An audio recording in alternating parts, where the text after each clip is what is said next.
Bonjour, Mireille Kolimba, ancienne première dame de la République centrafricaine, ancienne parlementaire du Rassemblement démocratique centrafricain. La Journée internationale de la femme reste aujourd'hui une brûlante question d'actualité, car tant que l'égalité entre les hommes et les femmes ne sera pas atteinte, nous aurons besoin de la célébrer. Nous pensons que c'est une journée de manifestation à travers le monde. C'est l'occasion de faire un bilan sur la situation des femmes. Traditionnellement, les groupes, les associations de militantes préparent des manifestations pour fêter les victoires et les acquis, et aussi pour se faire entendre, pour faire entendre leurs revendications afin d'améliorer, disons, la situation des femmes. Le thème choisi par l'ONU cette année, c'est une promesse, Il est temps de passer à l'action pour mettre fin à la violence à l'égard des femmes. Sans vouloir paraphraser le secrétaire général de l'ONU, Ban Ki-moon, il y a une vérité universelle applicable à tous les pays, donc également à la République centrafricaine. La violence faite à l'égard des femmes n'est jamais acceptable, n'est jamais excusable et n'est jamais tolérable. Il est temps d'agir. Donc je dis, il est temps d'agir pour mettre fin à la violence faite aux femmes sous toutes ses formes. La commémoration du 8 mars 2013 doit être aussi un point de ralliement pour mobiliser le soutien en faveur des droits de la femme et de la participation de ces dernières à la vie politique et économique de notre pays.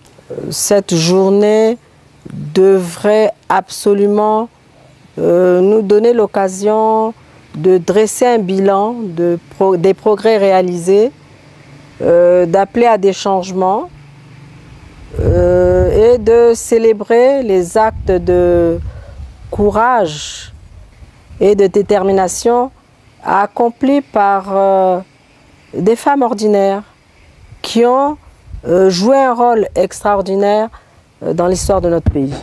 Le message que j'adresse à mes sœurs, les centrafricaines, la cellule familiale étant la cellule de base de notre société, nous, femmes centrafricaines, devons jouer notre partition au sein de nos familles respectives.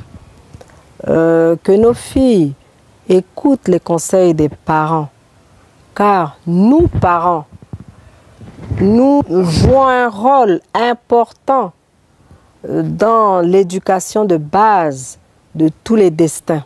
Je n'ai pas la prétention de faire la morale à qui que ce soit, mais chères sœurs centrafricaines, que vous soyez analphabètes, intellectuelles, politiques, commerçantes, et j'en passe, ce que nous avons de plus cher, c'est notre morale. Lorsque l'on veut atteindre la femme, c'est par son moral. Ne donnons pas l'occasion à qui que ce soit de nous jeter le discrédit. Nous devons nous faire respecter à tous les niveaux afin qu'on puisse nous faire confiance. Car Dieu a donné un sixième sens un peu plus développé que l'homme à la femme. Et cette confiance nous aidera au développement de notre pays. Et je dirais à mes sœurs centrafricaines, soyons tendres et compréhensives avec nos hommes. Entre nous, les femmes centrafricaines, cessons de nous dévaloriser. Arrêtons de nous détruire. Soyons plutôt toujours unis et solidaires. Femmes centrafricaines, levons-nous. En ce jour du 8 mars 2013, formons un seul mouvement afin que les hommes, face à ce mouvement, nous prennent au sérieux. Afin que les hommes comprennent que nous sommes soucieuses du destin de notre pays. Je dirais qu'il faudrait que nous fassions très attention à la division.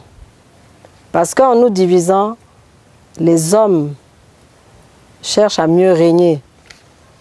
Mais en continuant à laisser la place aux hommes, nous allons toujours servir de faire valoir. Mes sœurs centrafricaines, je leur dis que le peuple centrafricain dans sa désolation attend beaucoup de nous, femmes.